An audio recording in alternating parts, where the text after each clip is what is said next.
నెల్లూరు నగరంలోని స్థానిక town hall నందు ఎంఆర్పీఎస్ ఉమ్మడి నెల్లూరు జిల్లా ముఖ్య కార్యకర్తల సదస్సును రాష్ట్ర అధ్యక్షుడు ఉసురుపాటి బ్రహ్మయ్య మాదిగ ఆధ్వర్యంలో నిర్వహించారు. ఎస్సీ వర్గీకరణ అడుగు దూరంలో ఉన్నందున రాష్ట్రంలోని మాదిగలు తమ సమస్యలను మార్చి 10వ తేదీలోపు ఏకసభ్య కమిషనర్కు అందించే విధంగా నిర్ణయం తీసుకుంటున్నట్లు తెలియజేశారు. ఈ సందర్భంగా ఆయన మాట్లాడుతూ రాష్ట్రాన్ని ఒక యూనిట్ గా తీసుకుని వర్గీకరణ చేపట్టాలని రాష్ట్ర ప్రభుత్వానికి విజ్ఞప్తి చేశారు. వర్గీకరణ సాధించే వరకు మాదిగ జాతీయ బిడ్డలు అప్రమత్తతో ఉండాలని తెలియజేశారు. ఈ కార్యక్రమంలో బెల్లంకొండ గోపి, రమేష్, స్వర్ణలత, సురేష్, చంటి, సుధాకర్, శివరామయ్య, వెంకట్, నెల్లూరు జిల్లా అన్ని మండలాలకు చెందిన ఎంఆర్పీఎస్ ముఖ్య కార్యకర్తలు, నాయకులు పాల్గొన్నారు. 1994 జూలై 7న ప్రకాశం జిల్లా నాగులుపులపాడు మండలం వీదుముడి గ్రామంలో ఎంఆర్పీఎస్ ఉద్యమం ఏర్పడిన విషయం దేశ ప్రజలందరికీ తెలిసిందే.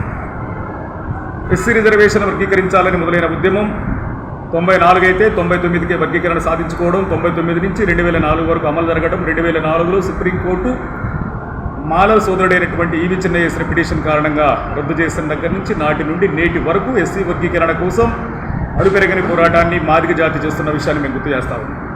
దానిలో భాగంగా 2024 ఆగస్టు 1వ తారీఖున ఎస్సీ రిజర్వేషన్లను రాష్ట్ర ప్రభుత్వాలే అమలు చేసుకోవచ్చు, వర్గీకరించుకొని అని చెప్పి తీర్పు రావడంతో ఈరోజు తెలంగాణ రాష్ట్రంలో రేవంత్ రెడ్డి గారు ఎస్సీ వర్గీకరణ అమలు చేయడంలో ముందు వరుసలో తెలంగాణ ప్రభుత్వం ఉంటుందని చెప్పని అసెంబ్లీ సాక్షిగా సుప్రీంకోర్టు తీర్పును స్వాగతిస్తూ చేసిన ప్రకటనని ఆయన నిజం చేస్తూ ఫిబ్రవరి 4వ తారీఖున ఆయన అసెంబ్లీలో వర్గీకరణకు కేబినెట్ ఆమోదం తెలిపిన విషయాన్ని కూడా నేను తెలియజేస్తూ ముందుగా తెలంగాణ రాష్ట్ర ప్రభుత్వానికి ధన్యవాదాలు తెలియజేస్తూ ఉన్నాం.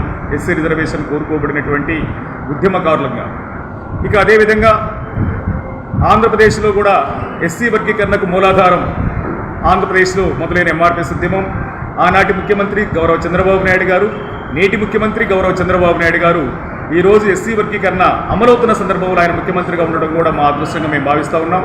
దానికి కారణం ఎస్సీ వర్గీకరణ ఉద్యమానికి 94లో ఆయనే ముఖ్యమంత్రి, 2024లో ఆయన ముఖ్యమంత్రిగా ఉండడం. అదే క్రమంలో ఎస్సీ వర్గీకరణ అమలు కావడానికి ప్రధానంగా రామచంద్రరాజు కమిషన్, ఆనాడు చంద్రబాబు వేసిన కమిషన్, ఆ రామచంద్రరాజు కమిషనే ఎస్సీ వర్గీకరణకు ప్రామాణికం. ఆ రామచంద్రరాజు కమిషన్ జనాభా దామాష ప్రకారం వర్గీకరణ జరగాలని చెప్పని ఆ రోజు సూచించింది. అదేవిధంగా ఎస్సీ వర్గీకరణ ఆనాడు ఆంధ్రప్రదేశ్లో అమలైనా లేదు సుప్రీంకోర్టులో రద్దయినా మరలా సుప్రీంకోర్టులో తిరిగి ఎస్సీ వర్గీకరణ రాష్ట్రాలే అమలు చేసుకోవచ్చు అనేటువంటి తీర్పు వచ్చిన దానికి కారణం రామచంద్రరాజు గారు కమిషన్. ఆ కమిషన్ వేసింది చంద్రబాబు నాయుడు గారు కనుక ఆ కమిషన్ ప్రామాణికంగానే ఎస్సీ వర్గీకరణ అమలు చేయాలని చెప్పని రాష్ట్ర ప్రభుత్వాన్ని మేము సూచిస్తూ, అదేవిధంగా ఈరోజు చేసినటువంటి రాష్ట్ర ప్రభుత్వం ఆంధ్రప్రదేశ్ ప్రభుత్వం కూడా రాజీవ్ రంజన్ మిశ్రాని కమిషన్ ఏర్పాటు చేయడం జరిగింది. విద్యా నియామకాలు కూడా జిల్లా యూనిట్కి అనేటప్పటికీ అనేక రకాలుగా నష్టపోయేటువంటి ప్రమాదం ఉంది కనుక అది ఎస్పెషల్లీ ఎస్సీలో ఉండబడిన 59 కులాల్లో ఉండబడినటువంటి మాదిగ కులాలతో పాటు సంచార జాతులుగా ఉండబడినటువంటి మిగిలిన వర్గాలకి సుప్రీంకోర్టు ఇచ్చినటువంటి ఏదైతే ప్రామాణికం ఉందో సుప్రీంకోర్టు ప్రామాణికంగా ఎంపారికల్ డేటాతో జిల్లాలో ఉండబడినటువంటి జనాభా దామాషా ప్రకారం వర్గీకరణ జరిగే విధంగా రాష్ట్ర ప్రభుత్వం చర్యలు తీసుకోవాలని చెప్పని ఈరోజు నెల్లూరు జిల్లా సమావేశం నిర్వహించుకుంటున్నాం. అదే ఈనాటి ఎంఆర్పీఎస్ జిల్లా ముఖ్య కార్యకర్తల సమావేశానికి 30 ఏళ్ళుగా మా మాదిగల ఆకాంక్ష, మా మాదిగల అభివృద్ధి కోసం మొట్టమొదటగా ఈ ఆంధ్రప్రదేశ్లో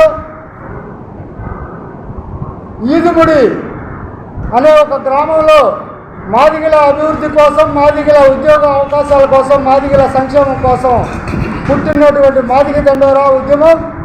మరి ఆ ఉద్యమానికి నాయకత్వం వహించినటువంటి మాన్యశ్రీ ఉసురుపాటి బ్రహ్మయ్య మాదిగ గారు ఈ యొక్క కార్యక్రమానికి మాకు ముఖ్య అతిథిగా రావడం జరిగింది.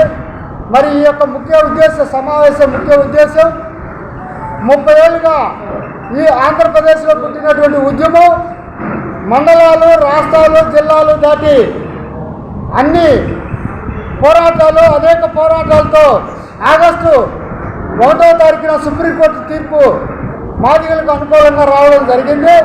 మరి 59 కులాలకి ఎస్సీ రిజర్వేషన్ల వర్గీకరణ చేస్తామన్నటువంటి ఏ ముఖ్యమంత్రులకి యాక్షన్ పెట్టడం జరిగింది.